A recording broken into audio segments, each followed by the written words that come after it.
Like the video, subscribe to the channel and press the bell icon for latest video updates. ਇਸ ਸਮੇਂ ਦੀਆਂ ਸਰਕਾਰਾਂ ਇਹਨਾਂ ਨੂੰ ਵੋਟ ਬੈਂਕ ਵਾਂਗੂ ਵਰਤਦੀਆਂ ਰਹੀਆਂ ਤੇ ਕਿਸੇ ਨੇ ਵੀ ਕੋਈ ਐਸਾ ਇਹਨਾਂ ਲਈ ਰਾਹ ਨਹੀਂ ਪੱਧਰਾ ਕੀਤਾ ਕਿ ਅਸੀਂ ਆਪਣੀ ਕਿਸਾਨੀ ਨੂੰ ਵਰਲਡ ਕਲਾਸ ਲੈਵਲ ਤੱਕ ਪਹੁੰਚਾ ਸਕੀਏ।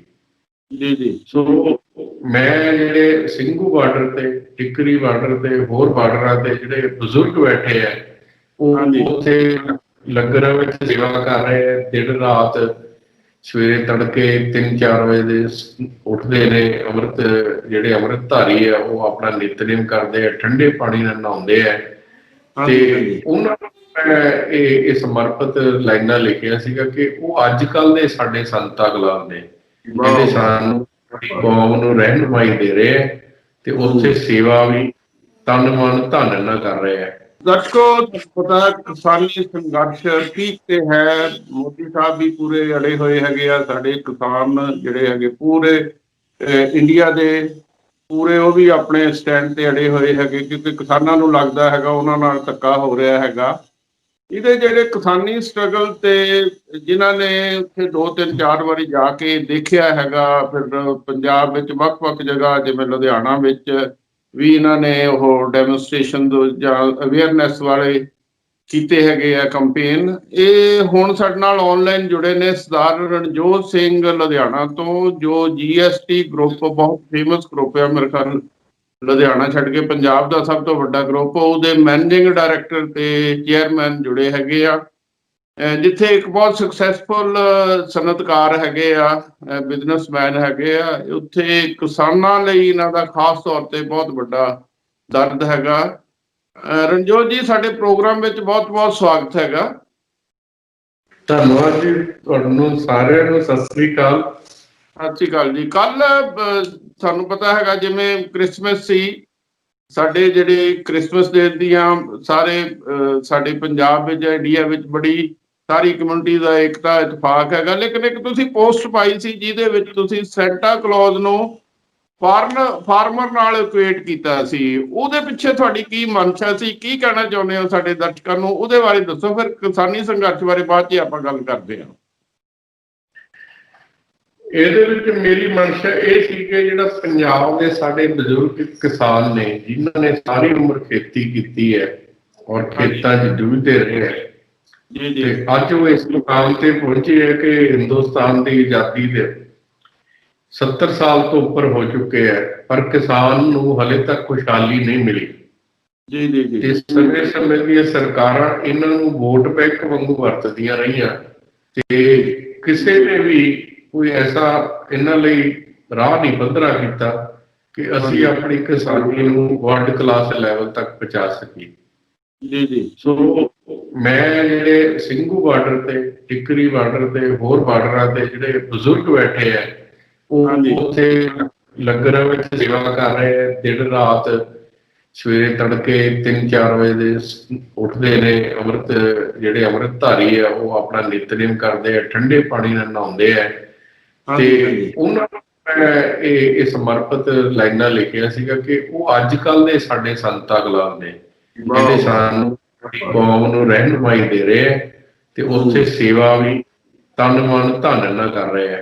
ਕਿਉਂਕਿ ਅਸੀਂ ਸ਼ਹਿਰੀ ਲੋਕ ਆ, ਅਸੀਂ ਸ਼ਾਇਦ ਭੁੰਜੇ ਨਾ ਸੌ ਸਕਦੇ ਹੋਈਏ, ਨਾ ਅਸੀਂ ਠੰਡ ਨੂੰ ਬਰਦਾਸ਼ਤ ਕਰ ਸਕਦੇ ਹੋਈਏ, ਪਰ ਉਹ ਬਜ਼ੁਰਗਾਂ ਦਾ ਜਿਹੜਾ ਸਾਰਾ ਸਰੀਰ ਆ ਉਹ ਤੰਦੂਰ 'ਚ ਭਖਿਆ ਹੋਇਆ ਤੇ ਉਹਨਾਂ ਦੇ ਹੱਲ ਵਾਹੇ ਨੇ ਔਰ ਮਿਹਨਤਾਂ ਕੀਤੀਆਂ, ਮਿਹਨਤਕਸ਼ ਲੋਕ ਨੇ ਤੇ ਉਹ ਸੜਕਾਂ ਤੇ ਉਤਰਦੇ ਆ। ਇੱਕ ਜਨ ਅੰਦੋਲਨ ਬਣਦਾ ਹੈ। ਇਹਨੂੰ ਮੈਂ ਜਨ ਅੰਦੋਲਨ ਕਹਾਂਗਾ ਕਿਉਂਕਿ ਇਹਦੇ ਵਿੱਚ ਇਕੱਲੇ ਕਿਸਾਨ ਨਹੀਂ, ਬੁੱਧੀਜੀਵੀ ਵਰਗ, ਕਾਲਜਾਂ ਦੇ ਪ੍ਰੋਫੈਸਰ, ਡਾਕਟਰ, ਇੰਡਸਟਰੀਅਲਿਸਟ, ਛੋਟੇ ਦੁਕਾਨਦਾਰ, ਵੱਡੇ ਦੁਕਾਨਦਾਰ, ਮਹਿਲਾਵਾਂ, ਬੱਚੇ ਇਸ ਅੰਦੋਲਨ ਵਿੱਚ ਆਪਣਾ ਆਪਣਾ ਹਿੱਸਾ ਪਾ ਰਹੇ। ਇਹਦੇ ਵਿੱਚ ਲੁਧਿਆਣਾ ਸ਼ਹਿਰ ਜਿਹੜਾ ਕਿ ਸਨਅਤੀ ਸ਼ਹਿਰ ਹੈ, ਅਸੀਂ ਕੋਈ 1.5 ਮਹੀਨਾ ਪਹਿਲਾਂ ਆਵਾਜ਼ ਉਠਾਈ ਸੀ ਕਿ ਲੁਧਿਆਣਾ ਦਾ ਸ਼ਹਿਰੀ ਕਿਸਾਨਾਂ ਦੇ ਨਾਲ ਅੱਛਾ ਅੱਛਾ, ਹਾਂਜੀ ਹਾਂਜੀ, ਅਸੀਂ ਮੁਹਿੰਮ ਚਲਾਈ ਸੀਗੀ ਕਿ ਲੁਧਿਆਣੇ ਦਾ ਸ਼ਹਿਰੀ ਕਿਸਾਨਾਂ ਦੇ ਨਾਲ। ਜੀ ਜੀ ਤੋਂ ਜੀ। ਅਸੀਂ ਇੱਕ ਪਹਿਲਾ ਧਰਨਾ ਪ੍ਰੋਟੈਸਟ ਮਾਰਚ ਕੀਤਾ ਸੀਗਾ, ਉਹ ਗੁਲਮੋਹਰ ਹੋਟਲ ਦੇ ਕੋਲ, ਜਿਹਦੇ ਵਿੱਚ 5,000 ਬੰਦਾ ਸ਼ਾਮਲ ਹੋਇਆ ਸੀ। ਅੱਛਾ ਅੱਛਾ ਅੱਛਾ, ਠੀਕ ਹੈ। ਉਸ ਤੋਂ ਬਾਅਦ ਸਮੇਂ-ਸਮੇਂ ਅਸੀਂ ਮਾਰਚ ਕੀਤੇ, ਪ੍ਰੋਟੈਸਟ ਮਾਰਚ ਆਰਗੇਨਾਈਜ਼ ਹਾਂਜੀ ਕੀਤੇ ਹਾਂਜੀ ਤੇ ਸਰਾਭਾ ਨਗਰ ਵਿਖੇ ਕੀਤਾ। ਤੇ ਜਿਸ ਦਿਨ ਭਾਰਤ ਬੰਦ ਦਾ ਸੱਦਾ ਸੀ 8 ਦਸੰਬਰ ਨੂੰ, ਹਾਂਜੀ ਉਸ ਦਿਨ ਜਗਰਾਓਂ ਪੁਲ ਤੇ ਤਕਰੀਬਨ ਲਗਭਗ 3 ਘੰਟਾ ਬੜਾ ਪੀਸਫੁਲ ਜਿਹੜਾ ਪ੍ਰੋਟੈਸਟ ਕੀਤਾ, ਜਿਹਦੇ ਵਿੱਚ ਹਜ਼ਾਰਾਂ ਹੀ ਲੋਕ ਪਹੁੰਚ ਕੇ ਜਿਨ੍ਹਾਂ ਨੇ ਸ਼ਮੂਲੀਅਤ ਕੀਤੀ। ਹਾਂਜੀ ਹਾਂਜੀ ਉਸ ਤੋਂ ਬਾਅਦ ਜਿਵੇਂ ਜਿਵੇਂ ਤੁਹਾਨੂੰ ਪਤਾ ਹੀ ਹੈ ਕਿ ਸਰਕਾਰ ਦਾ ਰਵੱਈਆ ਸਖਤ ਹੁੰਦਾ ਗਿਆ, ਤੇ ਉਹ ਇਸ ਵੇਲੇ ਵੀ ਅੜੀ ਬੈਠੀ ਹੈ ਕਿ ਅਸੀਂ ਇਹ ਹਾਂਜੀ ਵਾਪਸ ਨਹੀਂ ਲੈਣੇ। ਤੇ ਕਿਸਾਨ ਵੀ ਆਪਣੇ ਹੱਕ ਮੰਗ ਰਹੇ ਕਿ ਅਸੀਂ ਇਹ ਕਾਨੂੰਨ ਵਾਪਸ ਦਵਾਏ ਤੋਂ ਬਗੈਰ ਵਾਪਸ ਨਹੀਂ ਜਾਣਾ। ਤੋਂ ਪਿਛਲੇ 2 ਹਫ਼ਤਿਆਂ ਵਿੱਚ ਬਹੁਤ ਜ਼ਿਆਦਾ ਠੰਡ ਵਧੀ। ਤੁਹਾਨੂੰ ਪਤਾ ਹੀ ਹੈ, ਪੋਹ ਦਾ ਮਹੀਨਾ ਹੈ, ਜੀ ਜੀ ਸ਼ਹੀਦੀਆਂ ਦਾ ਮਹੀਨਾ ਚੱਲ ਰਿਹਾ ਹੈ। ਜੀ ਜੀ। ਤੋਂ ਫਿਰ ਅਸੀਂ ਪਿਛਲੇ 2 ਹਫ਼ਤੇ ਪਹਿਲਾਂ ਹਾਂਜੀ ਅਸੀਂ ਕੁਝ ਜਥੇਬੰਦੀਆਂ ਨਾਲ ਮਿਲ ਕੇ, ਕੁਝ ਸਮਾਜਿਕ ਜਥੇਬੰਦੀਆਂ ਤੇ ਜਿਹੜੇ ਲੋਕ ਦਰਦ ਰੱਖਦੇ ਆ ਕਿਸਾਨਾਂ ਲਈ, ਅਸੀਂ ਇੱਕ ਹੋਕਾ ਦਿੱਤਾ ਕਿ ਅਸੀਂ ਕਲੈਕਸ਼ਨ ਡਰਾਈਵ ਚਲਾਈ ਲੁਧਿਆਣੇ ਵਿੱਚ। ਅੱਛਾ ਤੇ ਅੱਛਾ, ਅਸੀਂ ਬਹੁਤ ਗੁੱਡ ਗੁੱਡ। 4 ਦਿਨਾਂ ਲਈ ਕਲੈਕਸ਼ਨ ਡਰਾਈਵ ਸਰਾਭਾ ਨਗਰ ਅਸੀਂ ਟੈਂਟ ਲਗਾ ਲਿਆ ਉੱਥੇ ਇੱਕ।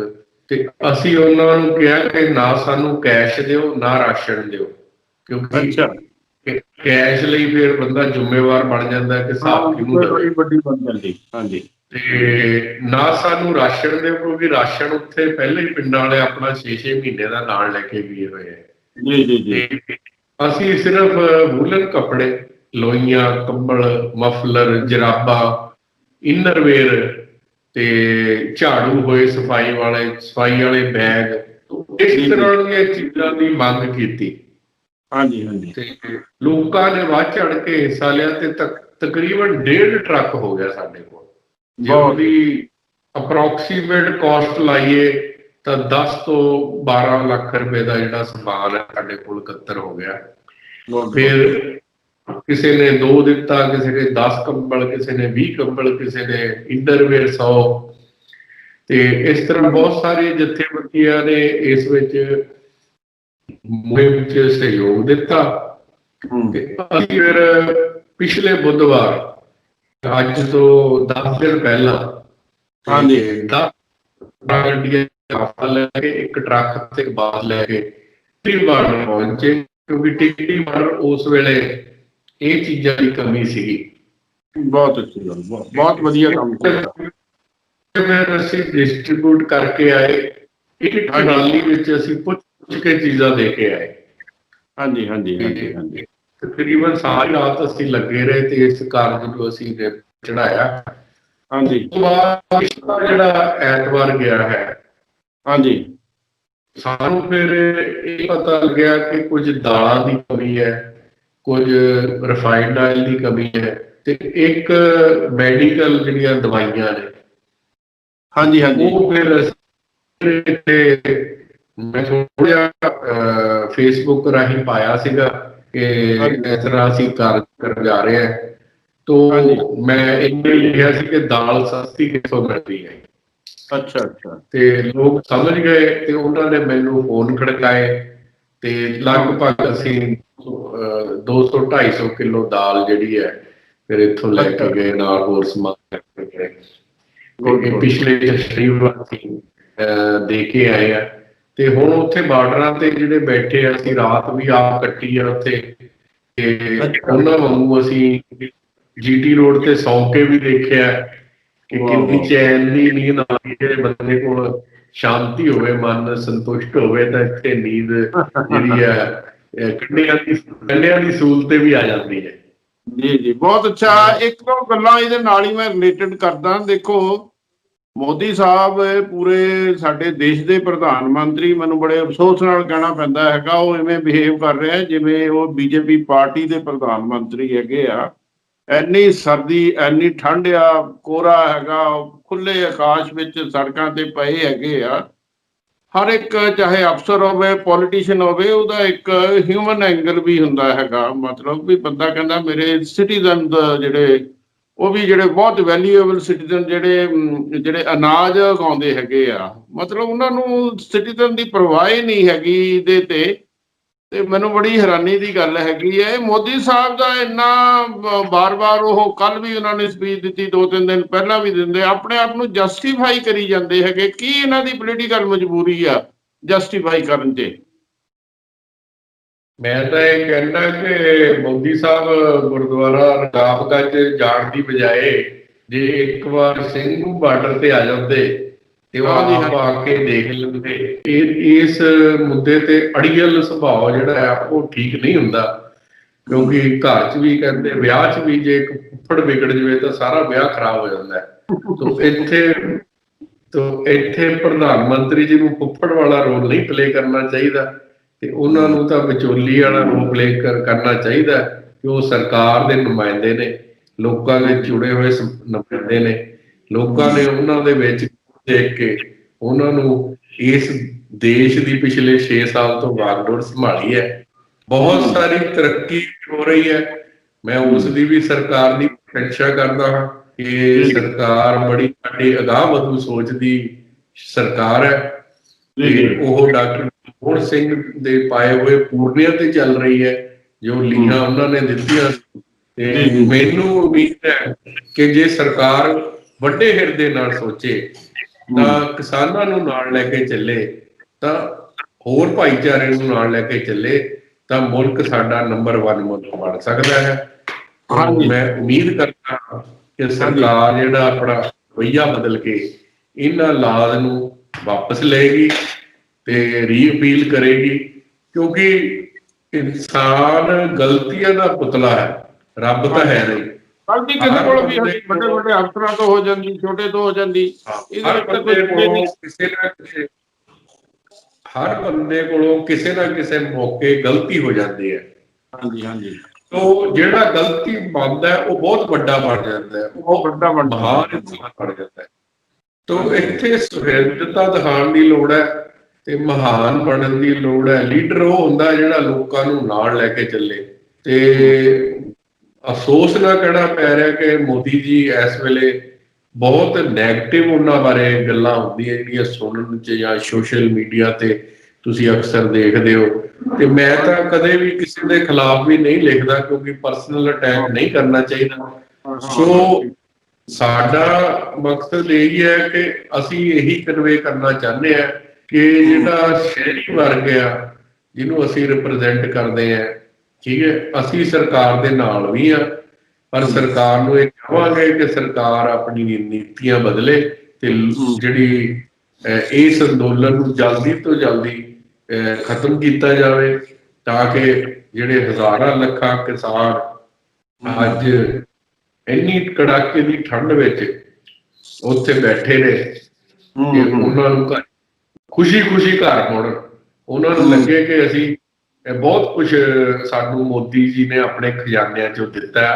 ਤੇ ਉਹ ਚਲੋ ਮੈਂ ਅਗਲਾ ਸਵਾਲ ਪੁੱਛਦਾ ਹੈਗਾ ਰਣਜੋਤ ਜੀ, ਇੱਕ ਚਲੋ ਇਹਦੇ ਪੋਜ਼ਿਟਿਵ ਇਫੈਕਟ ਵੀ ਕੁਝ ਹੋਏ ਲੋਕਾਂ ਵਿੱਚ, ਖਾਸ ਤੌਰ ਤੇ ਜਿੰਨੇ ਨਾਰਦਰਨ ਇੰਡੀਆ ਜਾਂ ਪੂਰਾ ਇੰਡੀਆ ਵਿੱਚ ਜਿਹੜੇ ਵੱਖ-ਵੱਖ ਕਮਿਊਨਿਟੀਜ਼ ਆ, ਉਹਨਾਂ ਵਿੱਚੋਂ ਸਾਰੀਆਂ ਉੱਥੇ ਦੇਖਣ ਨੂੰ ਮਿਲਦੀਆਂ ਹੈਗੀਆਂ। ਹਿੰਦੂ ਕੀ, ਸਿੱਖ ਕੀ, ਮੁਸਲਿਮ ਕੀ, ਈਸਾਈ ਕੀ ਆ, ਲੇਡੀਜ਼ ਕੀ, ਯੰਗ ਲੜਕੀਆਂ ਕੀ ਹੈਗੀਆਂ, ਮਾਤਾਵਾਂ ਸਾਡੀਆਂ, ਬਜ਼ੁਰਗ ਹੈਗਾ, ਉਹਨਾਂ ਨੇ ਖਾਣਾ ਲਿਆਉਂਦੇ ਜਾਂ ਹੋਰ ਲਿਆਉਂਦੇ ਹੈਗੇ, ਜਦ ਕਿ ਸਰਕਾਰ ਲਗਾਤਾਰ ਇਹਨਾਂ ਤੇ ਪਹਿਲਾਂ ਇਹ ਖਾਲਿਸਤਾਨੀ ਹੈ, ਟੈਰਰਿਸਟ ਆ, ਇਹ ਆਤੰਕਵਾਦੀ ਆ, ਇਹਨਾਂ ਨੂੰ ਪਾਕਿਸਤਾਨ ਦੀ ਸਪੋਰਟ, ਇਹਨਾਂ ਨੂੰ ਚਾਈਨਾ ਦੀ ਸਪੋਰਟ, ਇੱਦਾਂ ਦੇ ਸਲੋਗਨ ਵਿੱਚ ਦਿੰਦੀ ਰਹੀ ਹੈਗੀ ਆ। ਇਹ ਜਿਹੜਾ ਇੱਕ ਕਮਿਊਨਿਟੀ ਵੈਲਬੀਇੰਗ ਦੀ ਫੀਲਿੰਗ ਆਈ ਹੈਗੀ, ਇਹਦੇ ਬਾਰੇ ਕੀ ਕਹਿਣਾ ਚਾਹੁੰਦੇ? ਜਾਂ ਲੋਕਾਂ ਦੀ ਪਾਰਟੀਸਪੇਸ਼ਨ ਹੈ, ਖਾਸ ਤੌਰ ਤੇ ਨਾਰਦਰਨ ਇੰਡੀਆ ਦੀ ਸਾਰੀ ਸਟੇਟਾਂ ਦੀ ਬਹੁਤ ਹੈਗੀ ਆ। ਇੱਥੇ ਮੈਂ ਇੱਕ ਦੋ ਤੁਹਾਡੇ ਨਾਲ ਗੱਲਾਂ ਸਾਂਝੀਆਂ ਕਰਨਾ ਚਾਹੁੰਦੇ ਹਾਂ।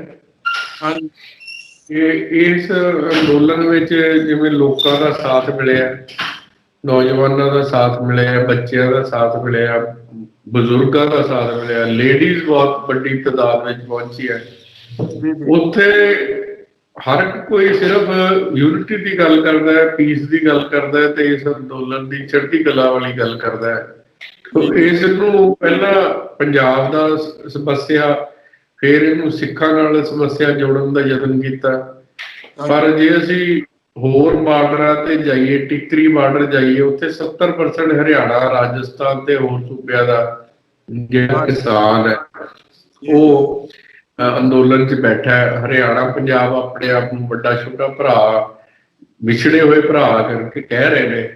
ਤੇ ਉੱਥੇ ਕਿਸੇ ਬੰਦੇ ਨੇ ਗੱਲਬਾਤ ਹੋਈ, ਉਹ ਕਹਿੰਦੇ ਜੀ ਇਹਦੇ 'ਚ ਪਾਕਿਸਤਾਨ ਦਾ ਹੱਥ ਹੋ ਸਕਦਾ ਕਿ ਐਡੇ ਵੱਡੇ ਵੱਡੇ ਲੰਗਰ ਚੱਲ ਰਹੇ ਹੈ, ਇੰਨੇ ਵੱਡੇ ਵੱਡੇ ਲੰਗਰ ਚੱਲ ਰਹੇ ਹੈ, ਜ਼ਰੂਰ ਪਾਕਿਸਤਾਨ ਦਾ ਹਿੱਸਾ ਹੋਏਗਾ, ਉਹ ਪੈਸੇ ਦਿੰਦੇ ਹੋਣਗੇ। ਤਾਂ ਇੱਕ ਭੋਲੇ ਭਾਲੇ ਕਿਸਾਨ ਨੇ ਕਿਹਾ, ਕਹਿੰਦਾ ਹਾਂਜੀ ਇਹ ਪਾਕਿਸਤਾਨ ਤੋਂ ਹੀ ਲੰਗਰ ਚੱਲ ਰਿਹਾ, ਕਿਉਂਕਿ ਸਾਡੇ ਬਾਬਾ ਨਾਨਕ ਨੇ ਪਾਕਿਸਤਾਨ ਏਮਨਾਬਾਦ ਹੀ ਪਹਿਲਾ ਲੰਗਰ ਚਲਾਇਆ ਸੀ।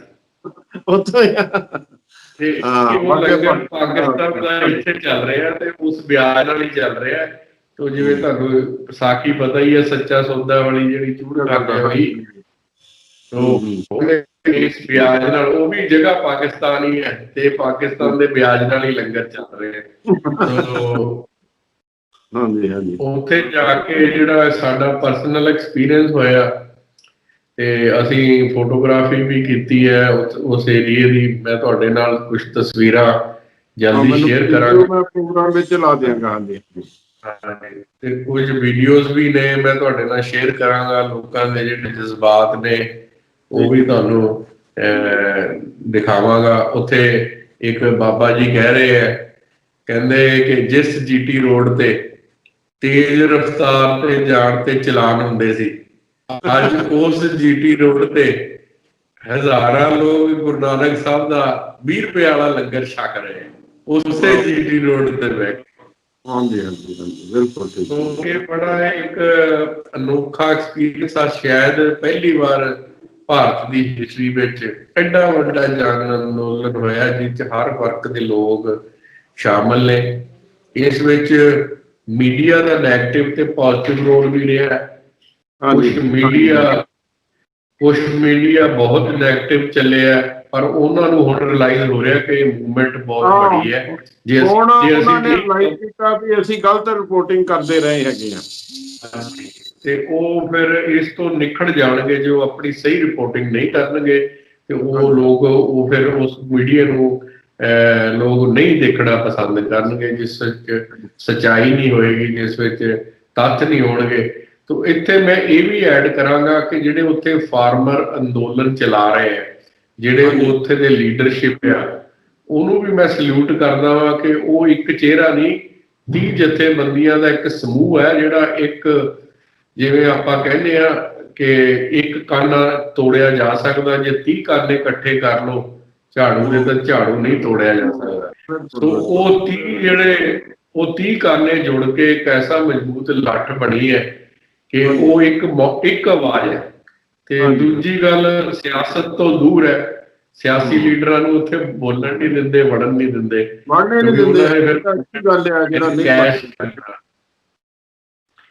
ਸੋ ਇਹ ਵੀ ਬੜੀ ਵੱਡੀ ਗੱਲ ਹੈ। ਫਿਰ ਇਹਦੇ ਵਿੱਚ ਯੂਥ ਬੜਾ ਇਨਵੋਲਵਡ ਹੈ, ਇੰਟੈਲੀਜੈਂਟ ਜਿਹੜੇ ਬੰਦੇ ਆ ਉਹ ਇਨਵੋਲਵਡ ਨੇ, ਤੇ ਜਿਹੜੇ ਨੌਜਵਾਨ ਆ ਉਹਨਾਂ ਨੇ ਸੋਸ਼ਲ ਮੀਡੀਆ ਨੂੰ ਬਹੁਤ ਯੂਜ਼ ਕੀਤਾ।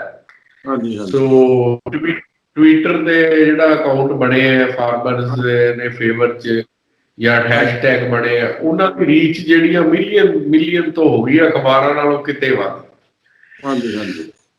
ਸੋ ਇਹ ਜਿਹੜਾ ਪ੍ਰੋਟੈਸਟ ਨੇ, ਇਹ ਇਕੱਲੇ ਨਾਰਥ ਇੰਡੀਆ 'ਚ ਨਹੀਂ ਹੋ ਰਹੇ, ਅੱਜ ਪੂਰੇ ਵਿਸ਼ਵ ਦੇ ਵਿੱਚ Canada, America, New Zealand, England, Germany, Italy, Spain, ਕਿਹੜਾ ਮੁਲਕ ਮੈਂ ਦੱਸਾਂ ਜਿੱਥੇ ਕਿ ਫਾਰਮਰਸ ਨਾਲ ਸਪੋਰਟ ਕਰਨ ਵਾਲੇ ਜਿਹੜੇ ਆ ਗਰੁੱਪ ਸਪੋਰਟ ਨਹੀਂ ਕਰ ਰਹੇ। ਤੋਂ ਬਹੁਤ ਸਾਰੀਆਂ ਜਥੇਬੰਦੀਆਂ ਜਿਹੜੇ ਇਹਨਾਂ ਨੇ ਲੰਗਰਾਂ ਲਾਏ ਹੋਏ ਆ, ਸੇਵਾ ਕਰ ਰਹੇ। ਖਾਲਸਾ ਏਡ ਹੈ, ਸ਼੍ਰੋਮਣੀ ਗੁਰਦੁਆਰਾ ਪ੍ਰਬੰਧਕ ਕਮੇਟੀ ਹੈ, ਦਿੱਲੀ ਗੁਰਦੁਆਰਾ ਪ੍ਰਬੰਧਕ ਕਮੇਟੀ ਹੈ, ਬਹੁਤ ਸਾਰੇ ਕਾਰ ਸੇਵਾ ਵਾਲੇ ਸਾਡੇ ਸੰਤ ਮਹਾਂਪੁਰਸ਼ ਨੇ ਜਿਨ੍ਹਾਂ ਨੇ ਲੰਗਰ ਲਗਾਏ ਹੋਏ ਦਿਨ 24 ਘੰਟੇ। ਬਾਬਾ ਜਗਤਾਰ ਸਿੰਘ ਜੀ ਨੇ, ਬਾਬਾ ਅਮਰੀਕ ਸਿੰਘ ਜੀ ਨੇ, ਹਾਂਜੀ। ਪਟਿਆਲੇ ਵਾਲੇ ਬਾਬਾ ਹਾਂਜੀ ਅਵਤਾਰ ਸਿੰਘ ਜੀ ਨੇ ਹਾਂਜੀ ਅਨੰਦਪੁਰ ਸਾਹਿਬ ਤੋਂ। ਸੋ ਬਹੁਤ ਹਾਂਜੀ ਸਾਰੇ ਲੰਗਰ ਲੱਗੇ ਹੋਏ ਹੈ। ਹਰ ਪਿੰਡ ਦੇ ਕੋਲ ਜਿਹੜੇ ਜਾਂਦੇ ਆ ਇੱਥੋਂ, ਉਹ ਦੋ ਦੋ ਟਰਾਲੀਆਂ ਬੰਨੀਆਂ ਹੋਈਆਂ। ਇੱਕ ਹਾਂਜੀ ਟਰਾਲੀ ਵਿੱਚ ਰਾਸ਼ਨ ਹੈ, ਇੱਕ ਟਰਾਲੀ 'ਚ ਲੋਕ ਬੈਠੇ ਹੈ। ਤੋ ਰਾਸ਼ਨ ਵੀ ਉਹ 6-6 ਮਹੀਨੇ ਦਾ ਨਾਲ ਲੈ ਕੇ ਗਏ ਹੈ। ਤੇ ਉਹਨਾਂ ਕੋਲ ਵੱਡੇ ਵੱਡੇ ਟੈਂਕ ਨੇ ਪਾਣੀ ਵਾਸਤੇ, ਤੇ ਨਾਲ ਗੀਜ਼ਰ ਲੈ ਕੇ ਗਏ ਹੈ, ਲੱਕੜਾਂ ਲੈ ਕੇ ਗਏ ਹੈ, ਔਰ ਹਾਂਜੀ ਹਰ ਤਰ੍ਹਾਂ ਦੀ ਗੈਸ ਸਿਲੰਡਰ ਲੈ ਕੇ ਗਏ ਹੈ। ਤੋ ਸੋਨੀਪਤ ਦੇ ਇਲਾਕੇ ਵਿੱਚ, ਜਿੱਥੇ ਜ਼ਿਆਦਾ ਤੁਹਾਨੂੰ ਪਤਾ ਹੀ ਹੈ ਇਹ ਮੁਹਿੰਮ ਚੱਲ ਹਾਂਜੀ ਰਹੀ ਹੈ, ਹੂੰ ਠੀਕਰੀ ਬਾਰਡਰ ਹੈ ਜਾਂ ਸਿੰਘੂ ਬਾਰਡਰ ਹੈ, ਤੋ ਹਾਂਜੀ ਉੱਥੇ ਜਿਹੜੇ ਆਲੇ ਦੁਆਲੇ ਦੇ ਕਿਸਾਨ ਨੇ ਉਹ ਪੂਰੇ ਇਸ ਮੁਹਿੰਮ ਦੇ ਵਿੱਚ ਸ਼ਾਮਲ ਨੇ। ਤੋ ਬਹੁਤ ਰੋਜ਼ ਹਰ ਰੋਜ਼ ਹਜ਼ਾਰਾਂ ਹੀ ਟਨ ਜਿਹੜਾ ਆ ਸਬਜ਼ੀਆਂ ਡੇਲੀ ਫਰੈਸ਼ ਉੱਥੇ ਆਉਂਦੀਆਂ ਨੇ, ਤੇ ਲੱਖਾਂ ਹੀ ਲੀਟਰ ਜਿਹੜਾ ਦੁੱਧ ਹੈ ਫ੍ਰੀ, ਉਹ ਟੈਂਕ ਰਾਹੀਂ ਰੋਜ਼ ਆਉਂਦਾ ਹੈ। ਤੇ ਉਹ ਹਰ ਲੰਗਰ ਦੇ ਵਿੱਚ ਆਪਣੀ ਕੰਟਰੀਬਿਊਸ਼ਨ ਕਰਕੇ ਜਾਂਦੇ ਹੈ। ਤੇ ਉੱਥੇ ਤੇ ਇੱਕ ਤਰ੍ਹਾਂ ਇੱਕ ਨਵਾਂ ਹੀ ਸੰਸਾਰ ਸਿਰਜਿਆ ਗਿਆ, ਜਿਹਦੇ ਵਿੱਚ ਬੜੀ ਹਾਰਮਨੀ, ਬੜੀ ਪੀਸਫੁਲ ਇਹ ਮੂਵਮੈਂਟ ਚੱਲ ਰਹੀ ਹੈ। ਤੇ ਤੋ ਉਮੀਦ ਹੈ ਕਿ ਸਰਕਾਰ ਜਲਦੀ ਇਸ ਤੇ ਦੇਖੇਗੀ, ਕਿਉਂਕਿ ਉਹਨਾਂ ਕੋਲ ਵੀ ਸਾਰਾ ਸਾਧਨ ਨੇ ਇਸ ਮੂਵਮੈਂਟ ਨੂੰ ਦੇਖਣ ਦੇ। ਹਾਂ, ਸਾਰੇ ਤੇ ਉਹਨਾਂ ਇੰਟੈਲੀਜੈਂਸ ਦੇ ਦਾ ਸੋਰਸਸ ਤੋਂ ਗੈਦਰ ਕਰ ਲੈਂਦੇ ਆ, ਉਹਨਾਂ ਕੋਲ ਸਰਕਾਰ ਕੋਲ ਸੋਰਸਸ ਹੈਗੇ ਸਾਰੇ। ਜੀ ਜੀ। ਸੋ ਇਹ ਮੈਂ ਅਖੀਰ ਤੇ ਇਹੀ ਕਹਿਣਾ ਚਾਹਾਂਗਾ ਕਿ ਇਹ ਬਹੁਤ ਵੱਡਾ ਜਨ ਅੰਦੋਲਨ ਹੈ। ਤੇ ਇਹਦੇ ਵਿੱਚ ਕਿਸਾਨਾਂ ਦੀਆਂ ਜਿਹੜੀਆਂ ਮੰਗਾਂ ਬਿਲਕੁਲ ਜਾਇਜ਼ ਨੇ। ਉਹ ਆਪਣੇ MSP ਚਾਹੁੰਦੇ ਹੈ, ਇੱਕ ਕਾਰਪੋਰੇਟਾਈਜੇਸ਼ਨ ਦਾ ਵਿਰੋਧ ਕਰ ਰਹੇ ਨੇ, ਕਿਉਂਕਿ ਵੱਡੇ ਘਰਾਣੇ ਜਿਹੜੇ ਆ ਉਹ ਸਾਰੇ ਫਿਰ ਛੋਟੇ ਬਿਜ਼ਨਸਿਸ ਨੂੰ ਖਾ ਜਾਣਗੇ, ਆੜਤ ਨੂੰ ਖਾ ਜਾਣਗੇ ਵੱਡੇ, ਤੇ ਉਹਨਾਂ ਫਿਰ ਮੋਨੋਪੋਲਿਸਟਿਕ ਜਿਹੜਾ ਐਟੀਟਿਊਡ ਹੋ ਜਾਏਗਾ। ਫਿਰ ਜਿਹੜੀ ਕਣਕ ਹੈ ਉਹ ਬਹੁਤ ਮਹਿੰਗੀ ਹੋ ਸਕਦੀ ਹੈ, ਆਟਾ ਮਹਿੰਗਾ ਹੋ ਜਾਏਗਾ, ਆਟੇ ਦੀ ਪ੍ਰੋਸੈਸਿੰਗ ਉਹਨਾਂ ਦੇ ਹੱਥ ਚੱਲ ਜਾਏਗੀ।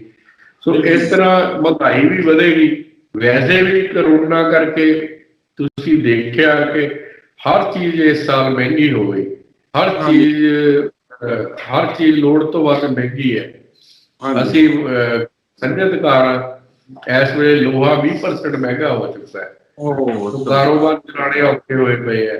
ਤੇਲ ਦੁਨੀਆ ਭਰ 'ਚ ਸਭ ਤੋਂ ਸਸਤਾ ਆ ਇਸ ਵੇਲੇ। ਦੁਨੀਆ ਦਾ ਰੇਟ ਸਭ ਤੋਂ ਸਸਤਾ ਹੈ, ਪਰ ਇੰਡੀਆ ਵਿੱਚ ਰੇਟ ਵਧੀ ਜਾ ਰਿਹਾ, ਵਧੀ ਜਾ ਰਿਹਾ।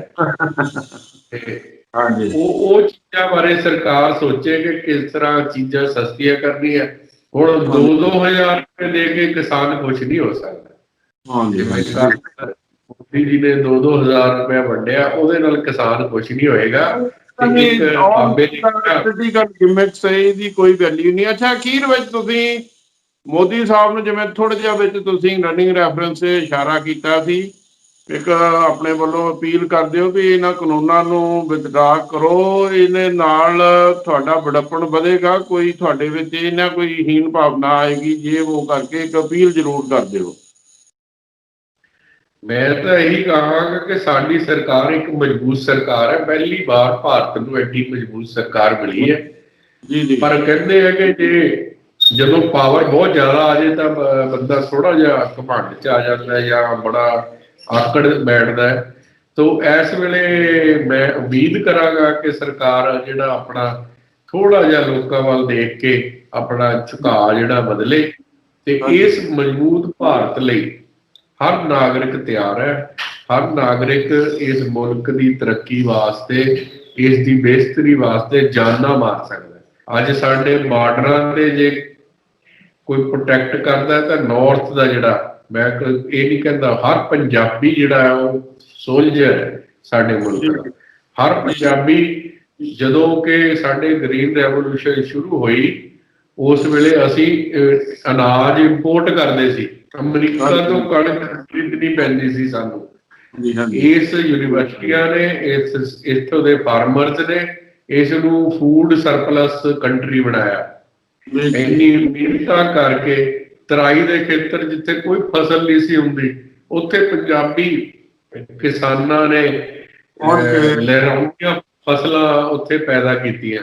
तो बड़ी जद्दोजहद और मेहनत बाद फार्मिंग साडी एक लैवल ते पहुंची है ते ये जिहड़े ये कानून ने ये आम किसान जिहड़े आ इन्हां नूं पसंद नहीं करते तो एक कानून जिहड़े आ वापस ले जाने चाहिए है ते बल्कि इन्हां नूं फार्मर्स नूं सपोर्ट करोगे टैक्नोलॉजी इंप्रूव कर सकन पैदावार नूं इंप्रूव कर सकन सब तो वध क्वालिटी जिहड़ी है साडी फूड ग्रेन दी वो इंटरनेशनल लेवल ते नहीं है वो इंप्रूव की जाए टैक्नोलॉजीज नाल ताकि ਅਸੀਂ ਹੋਰ कर सकीए ते साडा फार्मर अमीर हो सके तो गवर्नमेंट ਨੂੰ ਇਹ ਸਕੀਮਾਂ ਲਿਆਉਣੀਆਂ ਚਾਹੀਦੀਆਂ ਕਿ ਫਾਰਮ ਟੈਕਨੋਲੋਜੀ ਨੂੰ ਇੰਪਰੂਵ ਕਰੀਏ ਇਹਦੇ 'ਚ ਪੈਸਾ ਲਗਾਈਏ ਸੋ ਇਸ ਪ੍ਰੋਸੈਸ ਦਾ ਅਸੀਂ ਇਸ ਅੰਦੋਲਨ ਤੋਂ ਇੱਕ ਬਹੁਤ ਵੱਡਾ ਇੱਕ ਨਵਾਂ ਇੱਕ ਗ੍ਰੀਨ ਰੈਵੋਲੂਸ਼ਨ ਜਿਹੜਾ ਵਾ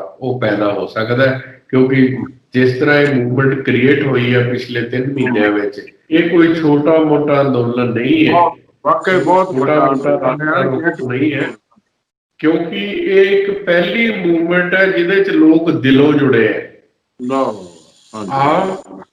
ਆਮ ਪੋਲੀਟੀਕਲ ਰੈਲੀਆਂ ਵਿੱਚ 500 ਰੁਪਏ ਦਾ ਭਈਆ ਲੈ ਕੇ ਜਾਂਦੇ ਆ ਹਾਂਜੀ ਹਾਂਜੀ ਪਰ ਇਹ ਪਹਿਲਾ ਜਨ ਅੰਦੋਲਨ ਹੈ ਜਿੱਥੇ ਲੋਕ ਆਪਣੀ ਜੇਬ ਚੋਂ ਪੈਸਾ ਖਰਚ ਕੇ ਲੱਖਾਂ ਰੁਪਈਆ ਹਜ਼ਾਰਾਂ ਰੁਪਏ ਖਰਚ ਕੇ ਆਪਣੀਆਂ ਕਾਰਾਂ 'ਚ ਆਪਣੇ ਟਰਾਲੀਆਂ ਵਿੱਚ ਆਪਣਾ ਸਮਾਂ ਕੱਢ ਕੇ ਉੱਥੇ ਜਾ ਰਹੇ ਆਪਣੇ ਮਕਸਦ ਨਾਲ ਹੈਗਾ ਤੁਸੀਂ ਸਰ ਰਣਜੋਤ ਸਿੰਘ ਜੀ ਤੁਸੀਂ ਸਾਡੇ ਨਾਲ ਜੁੜੇ ਥੋੜੇ ਦਿਨਾਂ ਤੋਂ ਇੱਕ ਵਾਰੀ ਫਿਰ ਹੋਰ ਟੌਪਿਕ ਤੇ ਇਕੱਠੇ ਹੋਵਾਂਗੇ ਖਾਸ ਤੌਰ ਤੇ ਜਿਹੜੀ ਪੰਜਾਬ ਦੀ ਇੰਡਸਟਰੀ ਇਕੋਨਮੀ ਜੇ ਉਹ ਕਿਵੇਂ ਜਿਹੜੀ ਘਾਟਾ ਪਿਆ ਹੈਗਾ ਉਹਦੇ ਬਾਰੇ ਗੱਲਬਾਤ ਕਰਾਂਗੇ ਤੁਸੀਂ ਕਿਸਾਨ ਅੰਦੋਲਨ ਬਾਰੇ ਜੋ ਕੁਝ ਤੁਸੀਂ ਆਪ ਅੱਖੀਂ ਦੇਖਿਆ 2-4 ਵਾਰੀ ਵਿਜ਼ਿਟ ਕੀਤੇ ਉਹ ਤੁਸੀਂ ਸ਼ੇਅਰ ਕੀਤਾ ਬਹੁਤ ਬਹੁਤ ਮਿਹਰਬਾਨੀ ਆਪਾਂ ਆਸ ਕਰਦੇ ਹਾਂ ਮੋਦੀ ਸਾਹਿਬ ਜਲਦੀ ਤੋਂ ਜਲਦੀ ਇਹਦਾ ਕੋਈ ਨਾ ਕੋਈ ਜਿਹੜਾ ਫਾਰਮੂਲਾ ਲੱਭ ਕੇ ਜਾਂ ਵੈਸੇ ਵਿਦਡਰਾ ਕਰਕੇ ਇੱਕ ਆਪਣੀ ਗ੍ਰੇਟਨੈਸ ਦਿਖਾਉਣਗੇ ਤੁਸੀਂ ਸਾਡੇ ਨਾਲ ਜੁੜੇ ਆਨਲਾਈਨ ਬਹੁਤ ਬਹੁਤ ਮਿਹਰਬਾਨੀ ਥੈਂਕ ਯੂ ਵੈਰੀ ਮਚ ਜੀ ਥੈਂਕ ਯੂ